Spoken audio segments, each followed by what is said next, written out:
Hello, everybody, and welcome to episode number 80 of Office Hours. Big old 80. I think it's officially old now. Welcome, everyone. Hi. Hello. Welcome back. I've got my tie on. I've got my suit on, which means it's time to answer some questions about game mastering. If you have not tuned in to an episode of Office Hours before, let me tell you what we are doing here. So you, my beloved audience, you have submitted your questions to me by way of my website, www.adam-koble.com, the little Office Hours link. So you can submit your questions there if you have questions about game mastering or game design, playing role-playing games in general, and I draw from those questions. And we do 3 of them every time we do an episode. So today we're going to answer 3 questions. I've got questions from Stickman, from Sugar Pop, and from Korolski today. And they are about a character fitting in. They're about just a dramatic mismatch between priorities and game. And they're about fronts and about keeping a game going over time. So before we get into it, though, I want to talk a little bit about, if you've been following Twitter, RPG Twitter much at all this week. If you're watching this live, you know what week it is. If you're not, I'm talking about the beginning of April. The conversation about fudging has come up again. There's been some really interesting stuff about fudging, and I wanted to just kind of like talk about it a little bit before, because I think it really divides groups. Now, if you don't know what fudging is, if you're like, what the fuck is Adam talking about? What the fudge is he going on about? Fudging is the idea that you have a set of rules for your game, right? You're playing Dungeons and Dragons, you're playing Fate, you're playing GURPS, whatever, and you sit down to play that game, and the players follow a specific set of rules, right? When a monster attacks you, you take damage. Your armor class is calculated by a bunch of equipment that you carry, plus your stats. You roll or assign your stats, right? We have a set of rules that the players play by. And theoretically, the GM also plays by those rules. But the GM gets a screen that they can put up between their dice and the eyes of the player, right? To step away from accountability, to say, I'm going to roll, and I'm going to tell you what I rolled, and you have to just trust me. And fudging is when you lie to your players about what you rolled, right? When you roll a 20 to attack a player, and you know that they don't have enough hit points to survive a critical hit, and you say, "Oh, I rolled a 16, so it's just regular." You take a d6 of damage. Fudging is done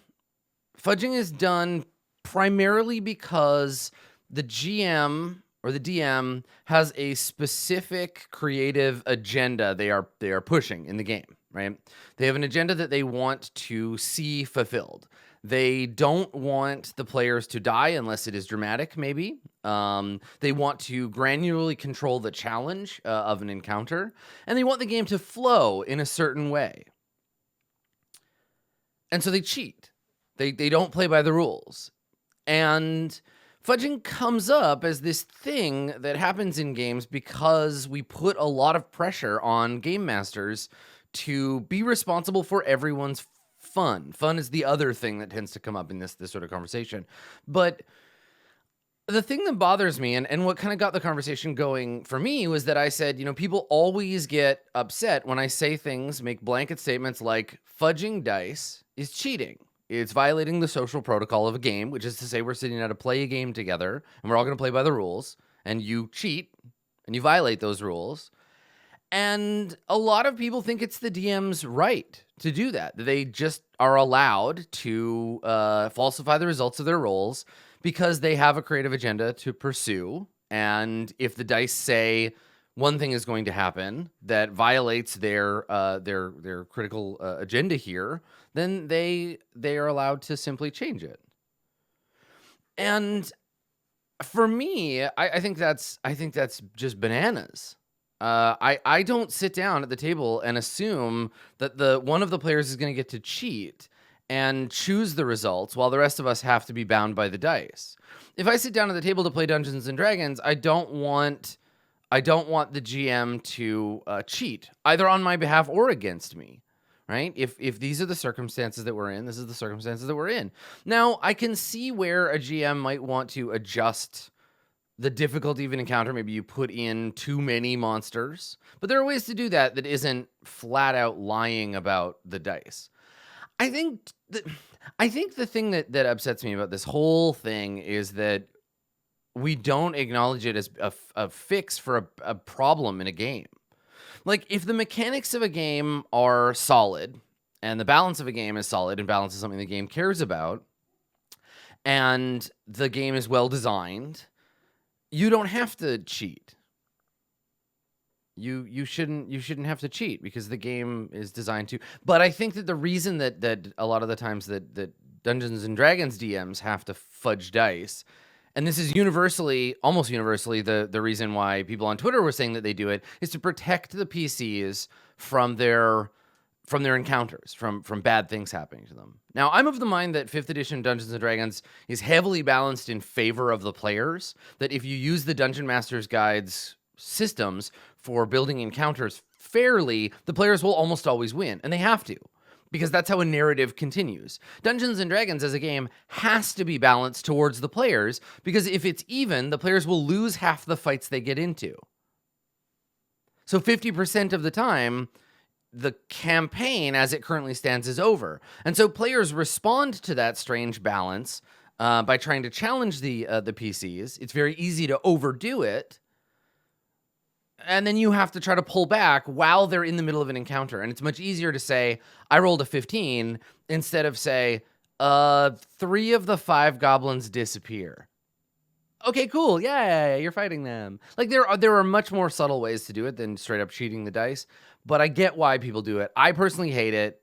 If we sit down to play D&D and you, the GM, you cheat, I'm going to take issue with that. But I think it's an interesting topic. And I think that it illustrates that we're all in this position where we're under constant social pressure to behave a certain way as dungeon masters, to provide a certain result to our players. And then also we're playing a game that doesn't really do a great job helping us with that. So I feel like if you're finding yourself in a position where you have to constantly fudge the dice to save your players, you need to learn how to adapt to D&D's failings as a system for designing encounters.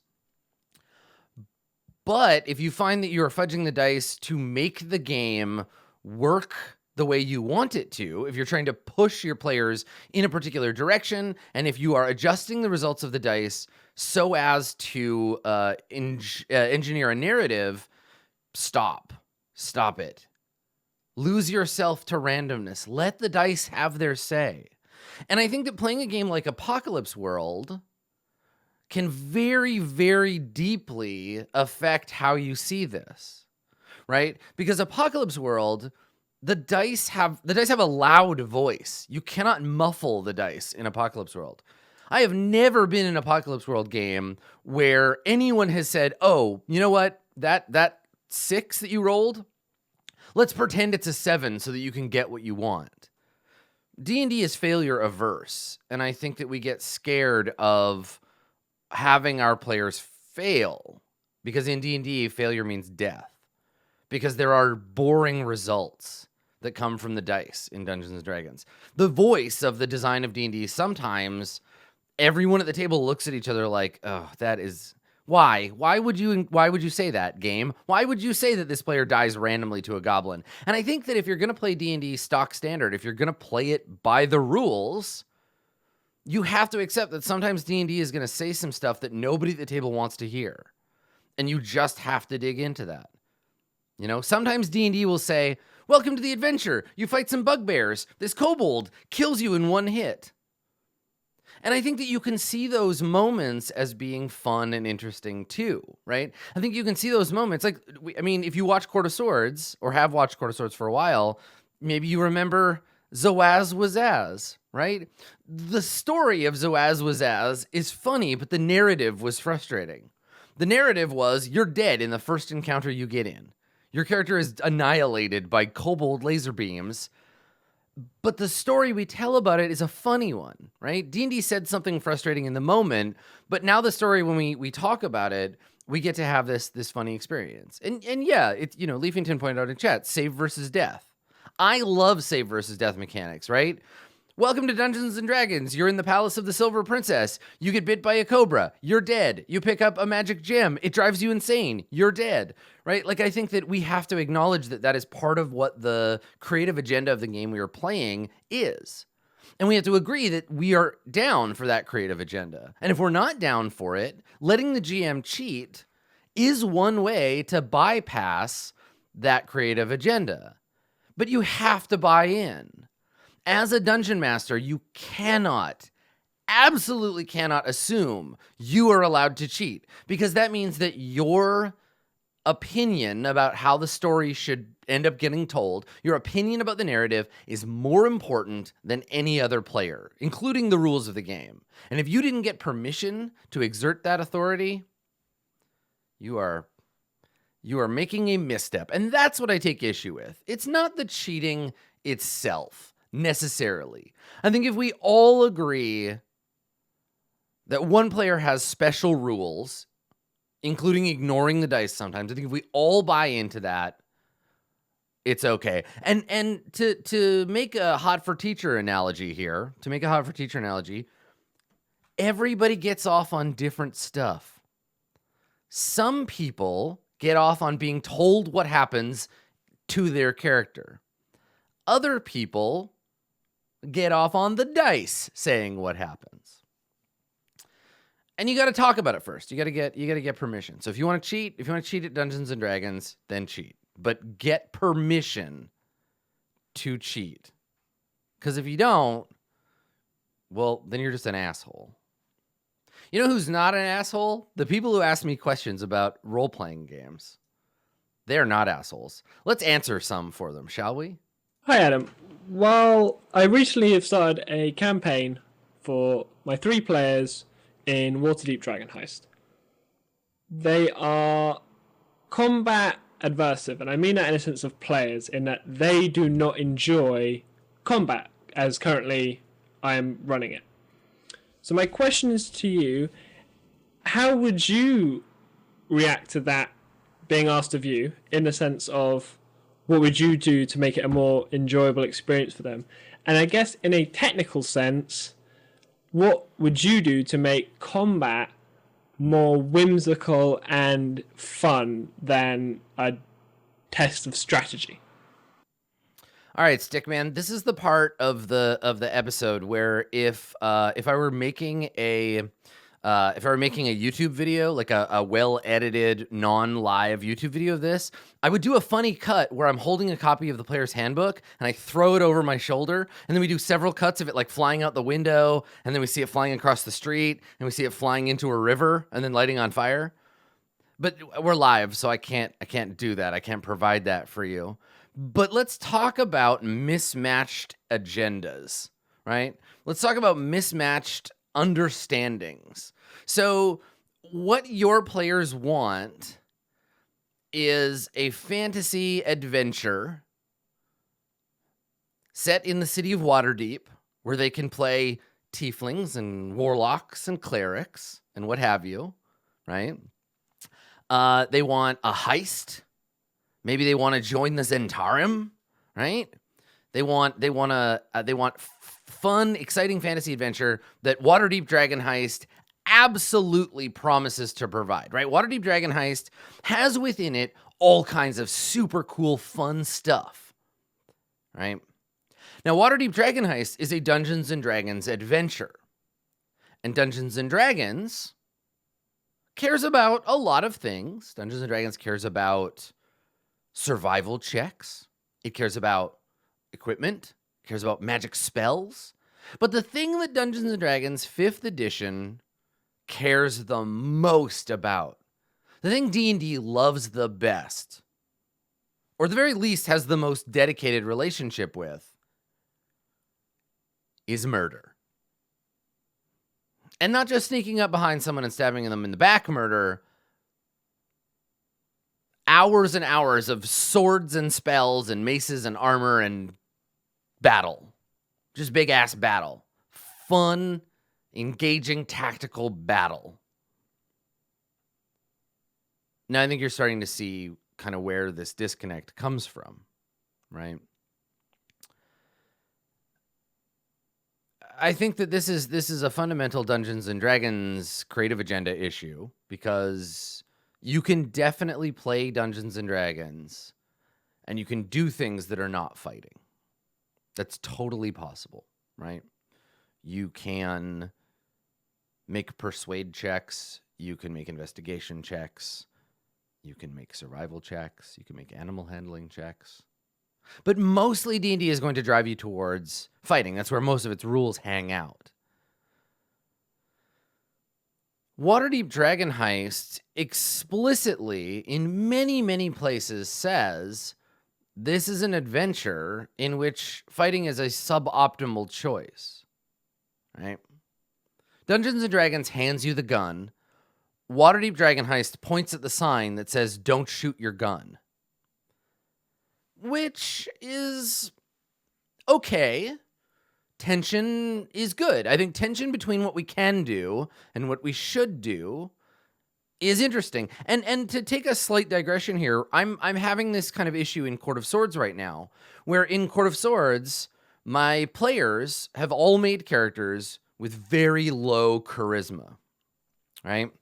They all have charisma like 4 and 7, like -1, I think, is like the best charisma bonus. Very few of them, if any of them, have any social skills trained. They are murder hobos in a fairly deep sense mechanically. And in the setting currently, they are in the midst of an environment in which they are outmatched, outgunned, and it's just not a smart move to kill their way through their problems. They just can't. It'll escalate to a point where they will come up against forces they cannot kill. And so they're being forced to engage the system at a very thin level, right? Dungeons & Dragons is not offering us very much because it says you don't have the same granular depth of tools to talk your way through this as you would with fighting. If you fight, you can be pretty assured that you have a lot of different options. But right now, if you've already failed your persuade check, what are you going to do, right? So in Waterdeep Dragon Heist, there are many, many moments, right? I'm not going to spoil anything in Heist, and Heist is a bit hard to spoil because there's so many branching paths. I think the premise of Waterdeep Dragon Heist, the premise of the game, the promise the adventure makes, I think are great. I think they're really fun and cool. I liked Dragon Heist a lot. I think that it's full of great NPCs. I think I really like faction clashing, right? I like giving the players the choice to join different groups. I thought that the premise itself is quite good, even if the execution of the premise isn't so good.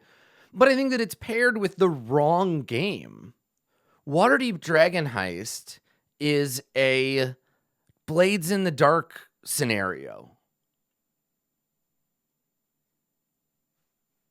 Waterdeep Dragon Heist, it's not a D&D adventure.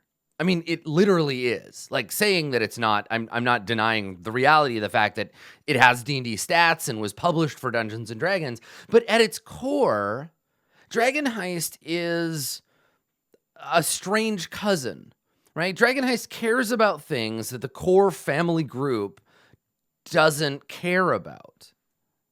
Dragon Heist wants players to engage in a non-D&D experience, but has a tool set to do D&D things. So I guess all of this goes to say, Stickman, yes. This isn't just you. This isn't just your group. This is a mismatch between the group, Dragon Heist, and 5th edition Dungeons & Dragons. So how do we fix that? How do we solve that problem? You have work ahead of you, Stickman. You have work ahead of you. Now, the way I played Dragon Heist was I sat down with my players beforehand, some of whom I think are in chat. Hi. I sat down with my players beforehand and I said, all right, friends, I've read Waterdeep Dragon Heist. I have enough experience to understand what this adventure prioritizes and what it wants. And here it is. Now, I didn't spoil it for them. I just said, I've read it. I get it. Here's what it wants. Here's what we might run into as a problem, i.e., you can't really fight everything because the city guard and you're going to have to cope with that. Is that something you are willing to buy into, right? Is that something that you want to do, right? We want to play this game. We have this opportunity to showcase Roll20 and to do the whole thing. We have priorities outside of that, but is that something you want to do? And if anybody was like, no, this is stupid, I don't want to do this, that would have been fine, right? We would have been able to have that.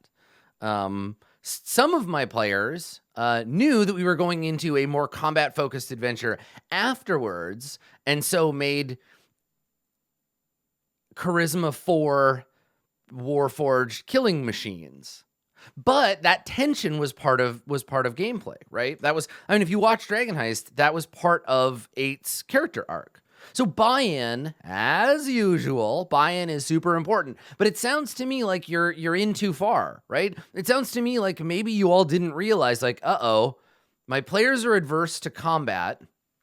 The game's adventure doesn't have a ton of combat in it, but it's going to run comms to the game you're playing. The fundamentals of this game are fairly combat focused.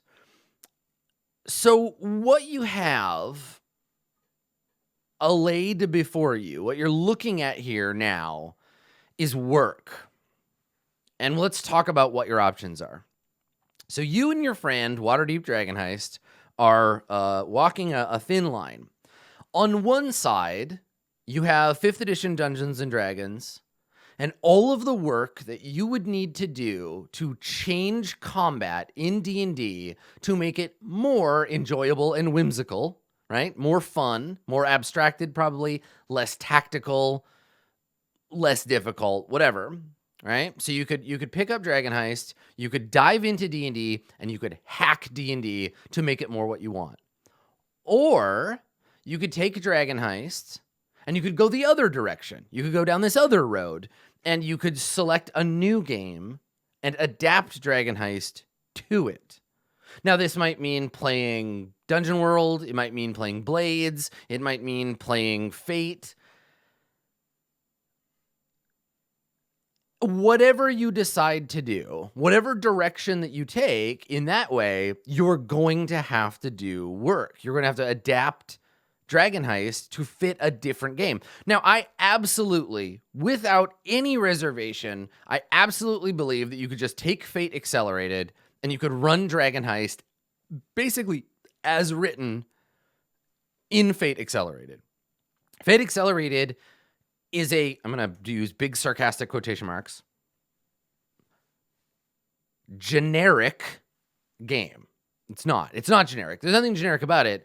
Fate Accelerated creates a pulpy, whimsical, fast-paced system in which bad stuff doesn't often happen, but change occurs. I actually think the Dragon Heist would be really fucking fun in Fate or Fate Accelerated. Fate Accelerated especially. So I think my suggestion here, Stickman, if you don't plan on making this a whole campaign and you just want to explore Waterdeep Dragon Heist, go grab yourself the $5 copy of Fate Accelerated and do a pulpy heist adventure using that system. I think that Waterdeep Dragon Heist is a much better Fate scenario than it is Dungeons and Dragons Adventure. You can assign approaches, you can assign aspects, you can do all of those things with Fate really easily to make Dragon Heist do its thing, right? So there was a question in chat, and I think this is actually worth talking about. So the question in chat is, what does Dragon Heist expect that D&D isn't good for? So Dragon Heist puts a stopper on many of the characters' abilities, in that they are illegal to use or they're not a valid solution. If you're a fighter in Dragon Heist, you have very little to contribute, except when you have everything to contribute, right? You spend much of the adventure like waiting to murder or prevent murder by murdering. There are massive swaths of the adventure where the wrong thing to do is draw your sword and attack someone, to the point where it can dead end the adventure. There's a chase sequence that takes up the entire third and some of the fourth act. It's the big climax of the opening part of the adventure, and fifth edition, their chase mechanisms are bad. And on top of that, it's a foregone conclusion. The chase is fake. It's a fake chase. Whether you succeed or fail, it's the same result. The GM just gets to say, if you're tired of the chase, it's over. If not, do another thing. Chapter 3 it's a mess. It could have been very easily resolved, but it's very much a cutscene with some sort of fake button prompts. Yeah, it's a quick time event where you end up in the same place. It also focuses really heavily on the interactions between characters. It sets up a bad end boss that you don't actually fight. In one of the seasons, because there's 4 different seasons, in one of the seasons, you never actually directly interact with the villain, which can be fun, but it's not. So there's a lot of like, it's kind of open, but it's not really open. It has a sort of false diamond shape. Yeah, it's a troubled adventure to begin with, but I think that part of that trouble comes from it doesn't really leverage the strong stuff that D&D gives, and I don't just mean combat, right? D&D does more than just D&D is not just a combat simulator. There's a bunch of other stuff in D&D. Case in point, Tomb of Annihilation is a near perfect Dungeons and Dragons adventure. Now, I don't mean it's a perfect adventure. I mean, it's a near perfect 5th edition D&D adventure in the sense that I think that it hits every note in the 5e symphony, right? I think that it rings all the bells. So I can absolutely see what Stickman is running into here, where you have this adventure that wants to do one thing, you have a player group that wants to do another thing, and then you run into this situation where they're all butting heads, and it's clear to me that Stickman just wants the players and Stickman themselves to have a good time, right? So again, I think that if you really want to do a pulpy, whimsical thing, D&D is not necessarily going to help you out, but I don't think you have to abandon D&D necessarily. I think that if your players are adverse to lots of combat, Dragon Heist actually doesn't have that much, right? If they're adverse to difficult combat, provided your players don't pick fights, there are very few necessary combat encounters in Heist. I'm actually trying to think if there are any.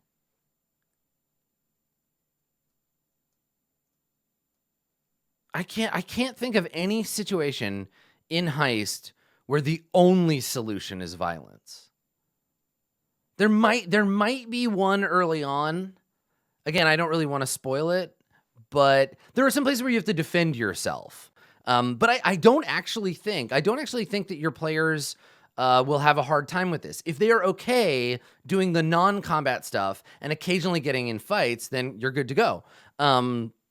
I think that if you guide your players through character creation, if you sit down with them and you say, there are a couple of places where you're going to have to fight, but if you don't want to, like, don't focus on the combat stuff. We can find ways to get around it. My other suggestion, and God help them, it's the thing that 5e really needs to have adapted to it, is skill challenges. Skill challenges. They're a thing from earlier versions of D&D. 4th edition, I think, invented the skill challenge. It's from the Dungeon Master's Guide 2. It's a way to make skill stuff more granular, skill rolls. So I guess what I would suggest is, if you want to stick to D&D, if you're not interested in adapting it to another system, and that's not a criticism, like, I get it. I get why people want to play Dungeons and Dragons, especially if they're used to it. Go ahead and look at skill challenges from 4E. Adapt those to this. Think about how you might be able to use those. And in fights, I don't know, if you want the fights to go quick, like cut everybody's hit points in half. Not your players, but like cut all the monster hit points in half. Then the combat will fly by. It'll be easy and it'll fly by, and they won't have to worry about that. If you want to challenge them, just run the encounters as is, but let them choose whether to engage. And I would say that as GMs, and maybe this is the sort of the last point on this one, if you have players that are averse to combat, turn your hostility dial down. I think that as D&D players, both game masters and players, we all have, because of the rules and because of cultural bias for playing the game, we all have our hostility dials cranked all the fucking way up, right? How often are you playing D&D and an NPC says something mean to you, and your first thought is, I could just fucking rip your head off right now. You got like, what, 4 hit points? I could kill you in a second. I have 12 swords. My friends have spells that can deal 45 damage in a hit. Easy, right? Hostility dial cranked all the way up because D&D is prodding us. D&D is like, here's a bag of swords. Here's a spell that can deal 45 damage easy in a hit, right? Here are your killing implements. So it's easy for us to look at problems as pincushions. And as GMs too, right? As a GM, if the players are getting snippy, you can just be like, awesome, well, you get attacked by 4 ogres. Now we do a fight. Haha, fighting. Now the stakes actually matter. Turn that dial down. Think about the characters, especially the characters in Dragon Heist, because they're just people that own shops and like do things. Do not assume they are willing to murder anyone for any reason.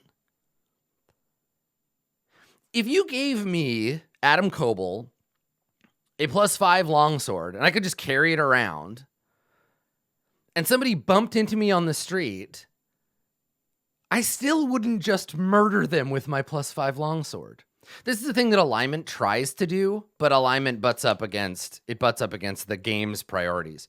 So just turn that dial down and ask your players to turn the dial down too.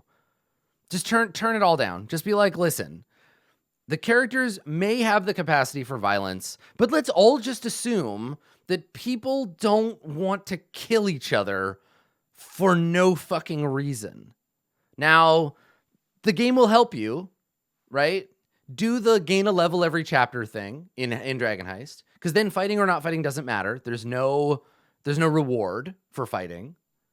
And then just talk to your players, right? Tell them, like, this is what this adventure is like. I'm going to adjust it in these ways. Does that sound fun? Yeah. And you know what? If you want, and you're not already, just go watch me do it. We just finished Dragon Heist a couple of months ago. I had a blast with it, even with all of the stuff in it that didn't work. It's not my favorite D&D adventure. It's no reptile god, right? But it's you can have fun with it. I did. Which I guess means you theoretically could. Or just try a different system. Either way, you got some design ahead of you, and I'm actually pretty excited about it. I hope you are too. I hope it doesn't feel like work. Or the bad kind, anyway. So, speaking of the bad kind, let's talk about Sugar Pop's character and Sugar Pop's group. And I think by the time we get to the end of this question, you will probably arrive at a similar... This may be an easy question to answer, but let's talk about it. Dear Adam, I've recently joined the D&D 5e campaign where we are using Norse gods as the deities of this world. My character is an Aslamar Tempest cleric and daughter of Thor, and she's deaf due to being around all the roaring thunder. I talked with my GM about having a service dog of some sort, and was shocked when I got a lot of resistance from the DM about having one, despite the fact that I would be basically getting automatic failure on hearing-based perception checks, among other disadvantage games mechanic-wise. When I asked a few friends in the campaign, I got responses such as, well, she's deaf, not blind, so she doesn't really need a service dog, and I was a bit upset. The fact that I have to justify this to such a degree is frustrating because my thought process is that if I were a warlock or a wizard with a familiar, or a ranger with a companion, no one would ever question the balance of gameplay, even if I wasn't deaf. However, because I am a cleric who isn't supposed to start with an animal guide, it's suddenly a big problem even though I have a legitimate and realistic reason for my character. In short, I've done my research to make sure that I properly and carefully portray a deaf character in a respectful way, but am I overreacting by being frustrated and a bit upset at the fact that I had to do so much convincing to allow my deaf character to have a service dog because it would mess with the gameplay mechanics? Oh boy. All right. So Sugar Pop, you have done nothing wrong. Inversely, you are the kind of player that every single group would be just triumphantly raised by. You are like, can we just talk about what an awesome character concept this is? Can we just talk about this? Like, this is such a fucking cool concept. And then this is the GM and the group just shitting on what is such a cool character. So Sugar Pop's concept is, in this campaign, the Norse gods are our deities, right? We got Thor and Hel and fucking Loki and Odin, and that's awesome. We're gonna do like a game inspired by Norse mythology. Sugar Pop is playing a character who is a part angel, part divine character who is a Tempest cleric who has a lineage directly to Thor and was raised by clerics of Thor, or raised amongst Thor, and is deaf because it's too loud in Thor's domain for a mere mortal. It's so cool. That's such a great character concept.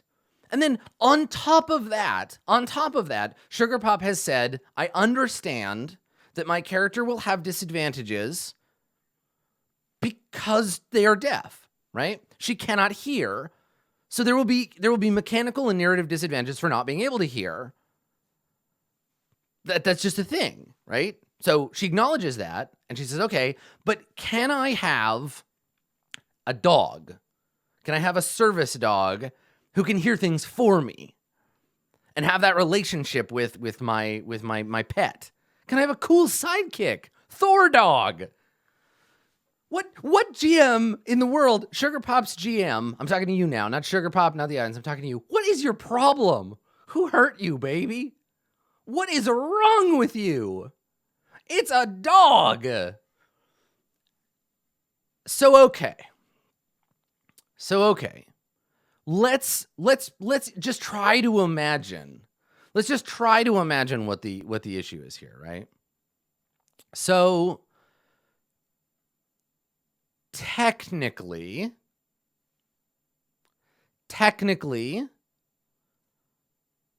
clerics don't get a pet in the same way a warlock or a ranger do. Okay, sure.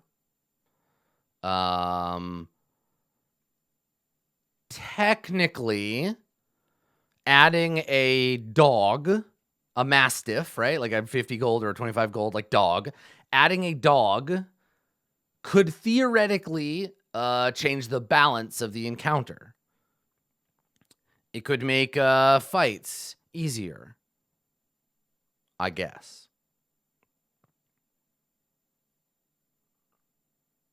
I don't know. I can't justify this. Fuck this.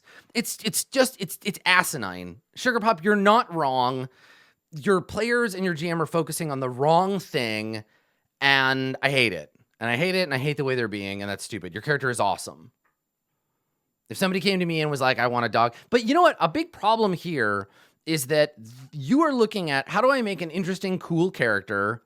What would be fun to play? How can I portray a character with a disability that is respectful and interesting? How do I experience that? How do I bring this game to that place meaningfully? And your players are saying, well, accept the rules and accept that the game is balanced and the game is built on this, right? So how do we bring those together? I think the thing is that Dungeons and Dragons, and this feels like such a shitting on D&D episode, and I guess sometimes it is, but whatever. Dungeons and Dragons has no way to reward you for doing interesting suboptimal stuff. Dungeons and Dragons has no way to give you a benefit. Now, if you were playing, for example, let's talk about, I'm I'm going to bring up a campaign of mine. Let's talk about Burning Wheel. Let's talk about the most recent season of Roll20 Presents Burning Wheel. So in that, one of the characters is blind, right? The Witch of the Woods, Andrew's character, is blind. Blindness in Burning Wheel is mechanically a problem for you. You lose dice. You can't do certain things. It is bad. Your character is less effective at succeeding. However, Burning Wheel rewards deeply with Artha playing a character that has these complications, right? If this were a Burning Wheel character, you would be rewarded every time your character ran into a problem that was caused for you because of your deafness, right? You would get bonus experience points, essentially. Dungeons & Dragons does not care about characters who are disabled. In fact, there are so few ways to create, manage, or play characters who are disabled in Dungeons & Dragons that they practically do not exist.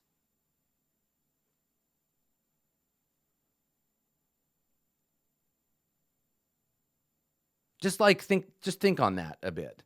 They are dramatically underrepresented by the mechanisms of the game, right?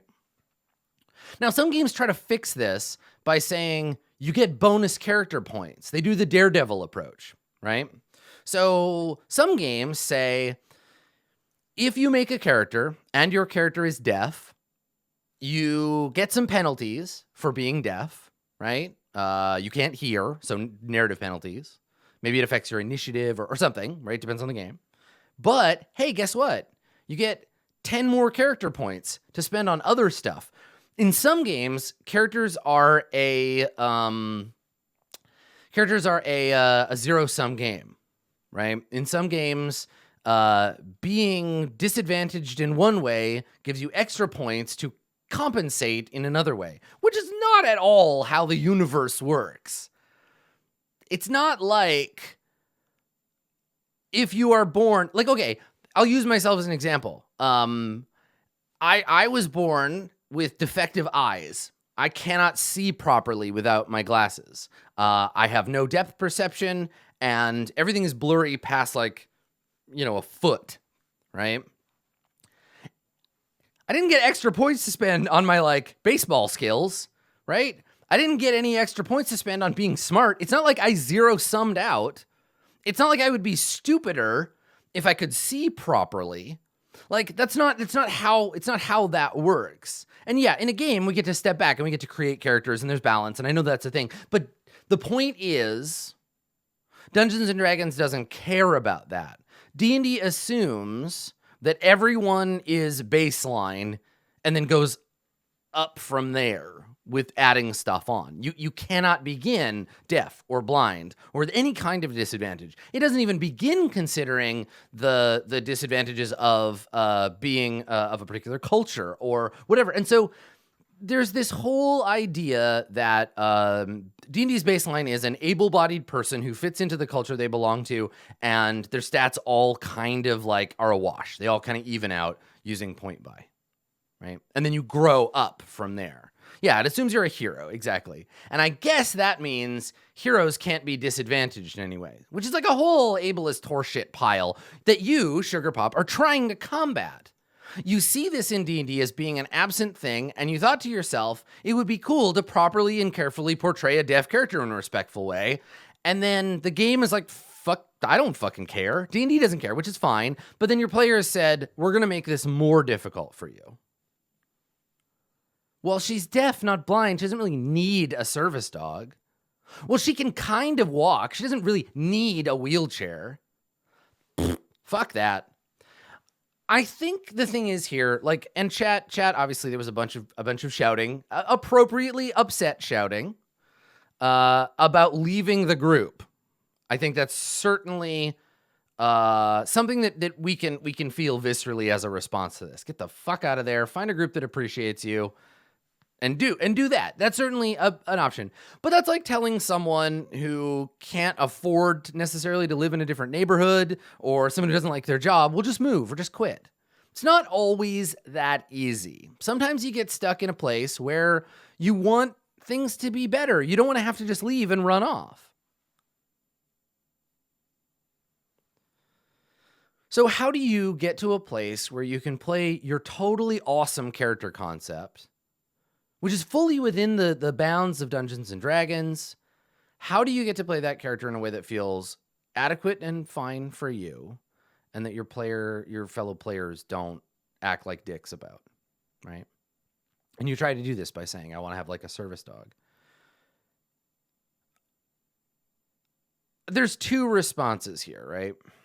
So one, balance of gameplay. Right? Where they're like, well, your dog could like bite a kobold and kill it.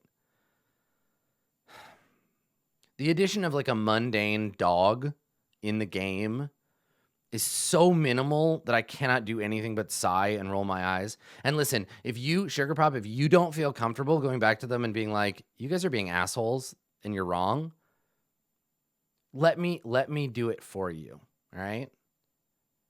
Hey, Sugar Pop's group. Sugar Pop has a really cool character concept and like really wants to play this interesting character in your game. I've been playing 5th edition Dungeons and Dragons for a long time. I've been running it that entire time. I have a really good handle on the game's balance or lack thereof. And I promise you, even at first level, a mundane dog in a fight will not fuck up your game. All right? Your game will be safe. I promise. So suck it up. All right? Stop being jerks about it. Mechanically, there's no balance consideration. They are wrong, and that's the end of it. And if you really want to give them an allowance around this, if you really want to be able to be like, hey, let's do some concession. I don't know, make the dog a ghost. Make it a ghost dog. You can have Forrest Whitaker as your friend. Make it a ghost dog. Be like, it can't physically affect the world, but only I can see it, or it can only communicate with me. It's a gift from my great Uncle Thor, right? Maybe that's the thing. Make the character like stand on this point, but the character is not bad. The character is not wrong. The dog will not fuck up the game. Just say that it's a gift and it helps compensate for the fact that you can't hear. It'll be fun. It's fun having a celestial dog as a pet come on, like it's so fun. And it allows you to interact with that thing. And I think that they need to get off of that high horse, right? Of game balance. I think there is a deeper seated problem here. The real problem is, well, she's deaf, not blind, so she doesn't really need a service dog. The thing that upset you, that's the real problem. And I feel you. I feel that you're upset for a reason, because that's a shitty response. This is closed-mindedness, right? This is the players who have an idea about how their game world is. And it comes from the same place where people's perceived idea of immersion runs counter to the game being fun and good. I think they're trying to delegitimize your choices by saying this doesn't make sense in the real world or in our fantasy world. But your character is like a half angel, and you get magic by saying the special words to a god. And that god is the god of thunder. And like, there's a bunch of stuff in your game world that doesn't make any fucking sense.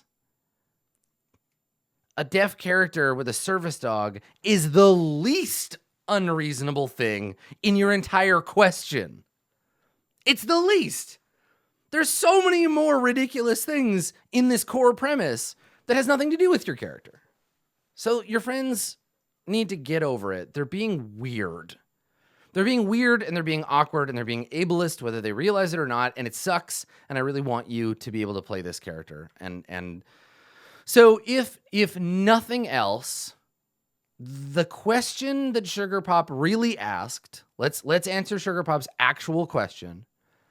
Am I overreacting by being frustrated and a bit upset at the fact I had to do so much convincing to allow my deaf character to have a service dog because it would mess with the game mechanics? No.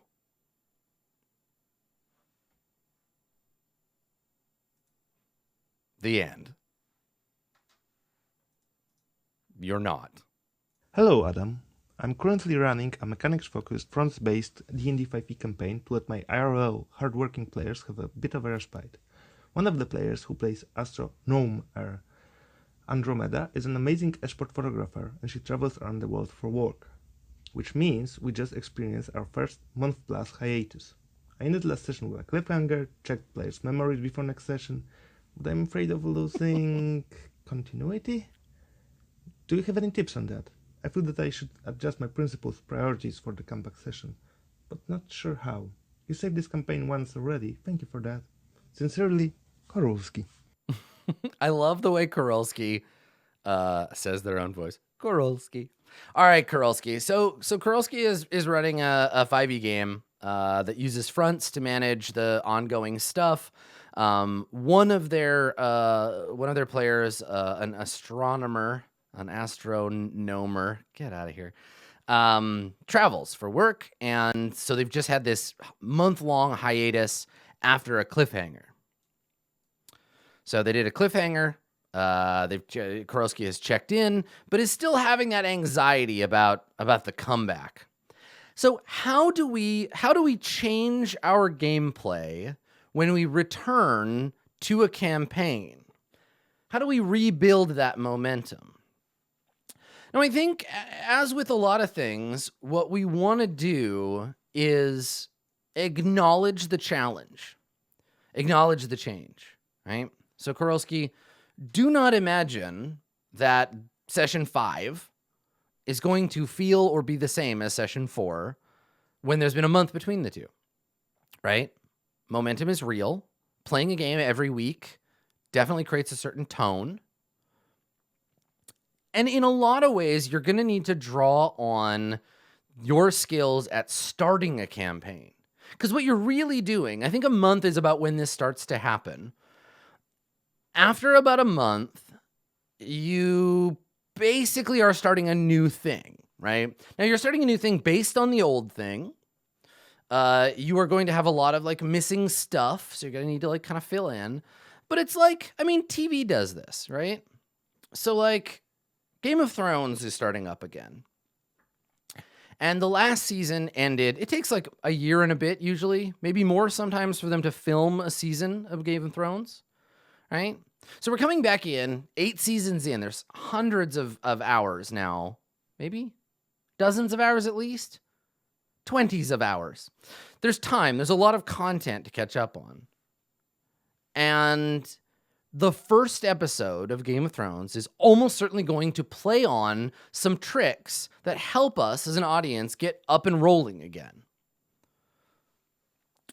Some of these tricks in a TV show are recaps, right? Previously on, and here's some things that matter. And this is a great way. I love this. If you have a gap in time, doing a previously on allows you to say, here are the 4 things that matter most from our previous sessions, right? Here is all that really matters. You get to go back to your notes and pick, like, if you really want to, like a half dozen things, and you can say, previously on this campaign, this is what matters. Everything else is sort of not as important, right? So you get editorial control. You get to say, pay attention to this. We are starting a new thing based on the old thing. This is what matters from the old thing most. And then prove it out by jumping right into the action. Jump into action. Do like you would start a campaign. Do a campaign start off that proves why some of that stuff matters. So you could be like, previously on this campaign, the bad guy army was approaching the city of whatever, and the characters were getting ready to defend the city of whatever with their peasant army that they had just spent 2 sessions training. Give them some vignettes, whatever, and then be like, the city of whatever is on fire, right? We're midway into the battle. We don't start with the army approaching. We don't start with whatever. Like, jump right into it with your cliffhanger. Be like, shit is on fire. Handle it. You've already given them enough to deal with just this moment, right? Because now they're not going to be like, okay, why are we thinking about the army? Maybe there's some negotiations we need to do. All of that stuff is boring and done. Jump in and just say, shit is happening. And you did a great job by ending the last section with a cliffhanger, but like nudge it forward a little bit, right? So do that. And this is good. A lot of people in chat were suggesting this, and I'm gonna reiterate it in a second. But yeah, like do the previously on, do the action, make that act 1, take your commercial break or whatever at the end of act 1, then do love letters. That's a thing I think that you can do, right? Now, love letters are often used to elide time, right? Love letters can say, in the year since we saw you last. Now, if you're doing a cliffhanger, that's not necessarily like going to work that way, but it can be forward thinking too, right? A love letter can be, while the battle was going on, here are some things that happened that present opportunities for the future episodes. They can also put forward the challenges that they can see, challenges and opportunities, right? And often this is how we write love letters. So for folks who are not familiar with love letters, we're all talking about them. Maybe you're thinking about that awesome card game. Maybe you're thinking about, like, should I write to my players something mushy about how their hair reminds me of a summer breeze? Like, no, love letters are something that come from Apocalypse World. I mean, you can, if you want, you can write a love letter to your player, but it's a question for a different show. But love letters come from Apocalypse World, and in Apocalypse World, they are a custom move to help you elide time or create new scenarios. So a love letter might be, Dear Berg, it's been 10 years since last we saw you. You have been wandering the land for a decade now, fighting monsters, doing the work of the tower, burning villages, killing priests, defending the world from the Mara and from karmic stagnation. How has that weighed on you? Roll 2d6, add your wisdom bonus. On a 10 plus, choose 1. On a 7 and 9, choose 2. On a miss, all 3. And then you give 3 bad options. You say, it has weighed upon my soul. I carry a terrible burden. It has weighed upon my body. I am scarred and bent. I have done something from which I cannot return. I owe someone a deep debt, right? So you basically, what you're saying is, let's catch up on what happened when you were off screen, and let's look at what we're going to be dealing with in the future. Again, this is a mechanical version of the previously on, but you allow the players to choose. You can either do it as a fighting off bad stuff, right? Choose the least bad thing. I like that because I'm mean. Or you can make it gifts, right? Choose like, Dear Ramus, you spent 10 years making Berg do all the hard work. Let's talk about how you've benefited. You have a new servant. You have lots of gold. Berg doesn't resent you. Like, you can build in a bunch of stuff. Get yourself a copy of Apocalypse World if you don't have one. I think we talk about it a little bit in Dungeon World too, but like, big ups to Vincent Baker. The idea is that you are clearing up the time that has gone, but not just that, right? It shouldn't be do the love letter, put a pin in it, and you're finished. The love letter tells you what is to come, right? In a way, it's like writing goals in the sense that if a player picks from their love letter, I am being hunted by an enemy. There you go. There you go. That character now has a hook. You've just gotten the character to give you information, and then you can continue the apocalypse worlding, and you can ask them questions. Do you know about this enemy? Are they hidden from you? Who sent them? What do they want? Why are they hunting you? Are they being paid? Is this personal? It's pretty cool. And it gets you a little bit of pressure off to be able to build, because you already said you use fronts. So boom, now you have a new front, the hunter, right? And now this person who's hunting the players, they're a front. They're catching up. They're finding out about them. There's a confrontation. They hire enemy. Like you've just built an entire, you could do your whole campaign just based on the results of these love letters. You're going to forget stuff. Like you just are. I mean, shit. I forget things from episode to episode. I've got an episode of Court of Swords later today, and I'm going to have to go back, and I'm going to have to look at my notes so that I can remember what the hell was going on a week ago. You've got that compounded over a long time. And I think that God bless you, Kurowski. You're doing the work, because this is how campaigns die. Okay? Because it's not just continuity. It's not just what do we remember. The longer you are away from a character, the more they become story and not narrative, right? The longer you don't play a game, the more that game locks up and petrifies into story and is no longer playable, because the passion to continue that story just isn't there. You start thinking of it as a memory. And it can be very hard, because then somebody might say, well, it's been like a month since we played. Maybe we could try Paranoia. Anybody want to do a one shot? Maybe we could try this other game. Do you guys want to just go to a movie? And before you know it, you are standing around the open grave as your campaign is being lowered into its final rest, which isn't the end of the world, right? Like, sometimes that happens, but you want to be able to keep that momentum up. And I think the way you do that is by injecting new things into it. I think you inject something new. You give them the opportunity to change their character. I mean, listen, I had a revelation. Can I tell you about my 5th edition revelation? My 5th edition revelation is that allowing your players to change their class when it's fictionally appropriate can inject so much new life into a campaign.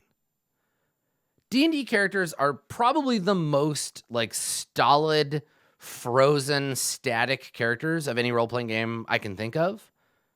They ascend.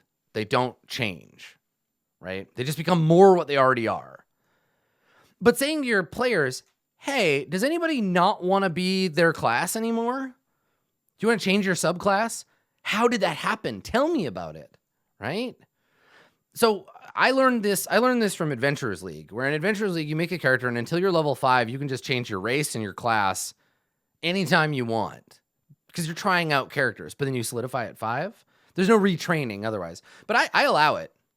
I absolutely allow it, because sometimes you just realize, I'm not a berserker anymore. Or sometimes a character subclass comes up that fits your character better. And instead of forcing them to make a new character, give them some freedom to retrain, rebuild, do something different. Core concept, the same, right? Yeah, offer it at milestone levels, build in respec. Yeah, totally fine. Listen, Dave, if 8 wants to become a druid, let's make it happen, right? And you can hook downtime into this. Now, again, a lot of this doesn't apply to Kurowski's specific advice, because Kurowski did a cliffhanger, which is cool. Cliffhangers are fun. That's one way to maintain tension.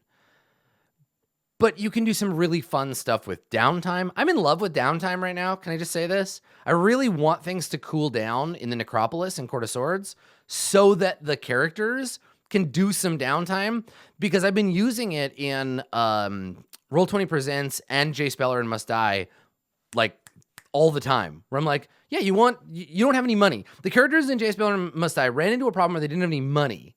They were like, we're poor and we're not murder hobos. We're not going on this adventure. So how do we get money? And I was like, well, go to work. Take a week off. go to work. I'm going to advance a front or two, right? The world continues on, but now you all have 15 gold. Go, now continue with what you were doing. But it took you a week. You paid in time. So if you're listening to this and you're not Kurelski and you didn't end on a cliffhanger, downtime, love letters and downtime, fill in that space.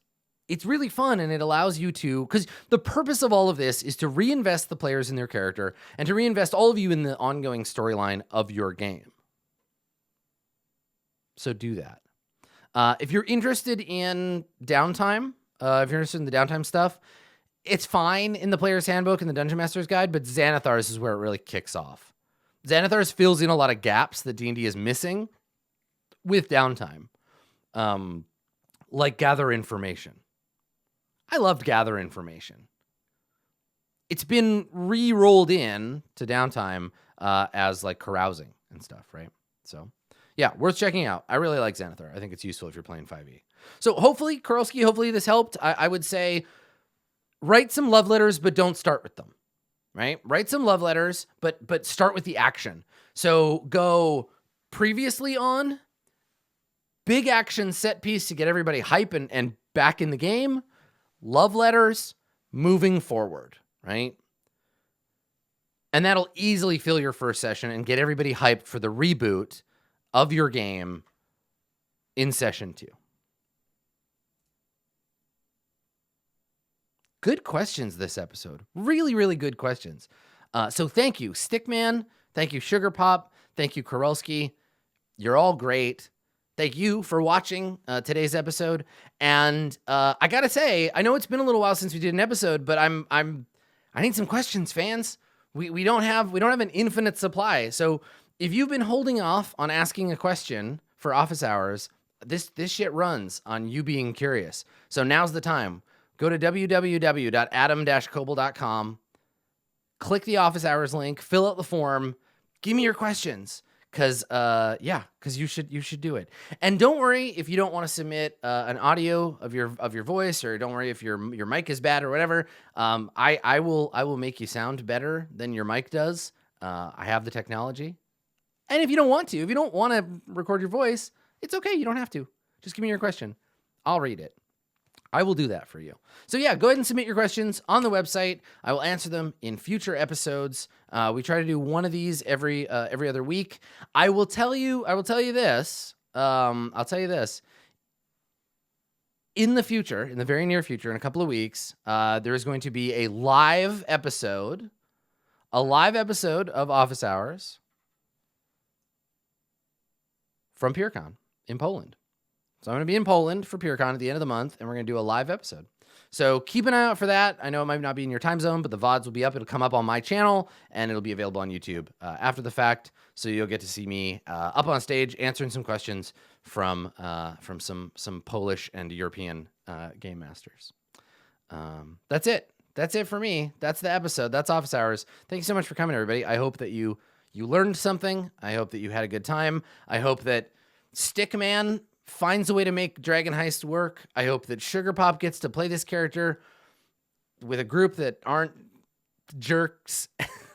And Kurelski, I hope that you have a really fun time coming back to your campaign. So get out there, play some role-playing games. We'll see you next time.